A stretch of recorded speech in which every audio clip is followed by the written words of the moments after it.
Evidently, this is a tech-driven sector, and the development of new technologies and technological solutions and products goes hand in hand with the registrations of new patents. Can you talk a little bit about the different mindset that people have who decide to invest in standards versus patents? Right. It depends on which chair you are sitting.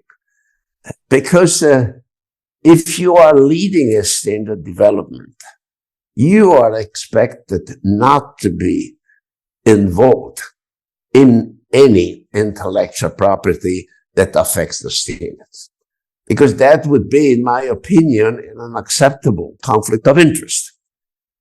On the other hand, the people who are sitting around the table don't have the responsibility of developing the standard, but just contributing to it.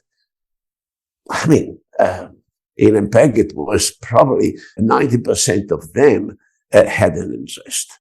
And an interest is because, I have been told that when the MPEG-2 standard was developed and it conquered the world in a way that no one had foreseen, patent holders got on average $1 billion in royalties. So you will understand that those people are very much interested in developing a standard.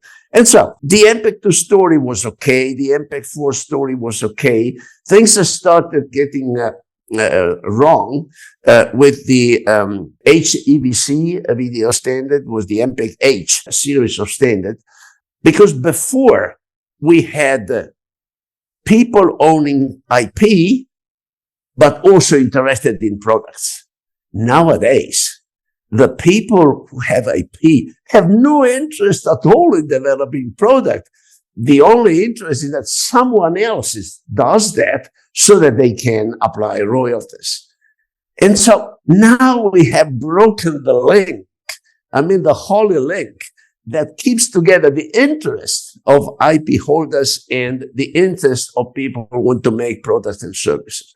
So this is a major, major, major problem in technology standardization because of the reason that I said, and it is the reason why part of the MPAI mission is not just to develop data coding standards based on artificial intelligence, but making standard that people can actually use.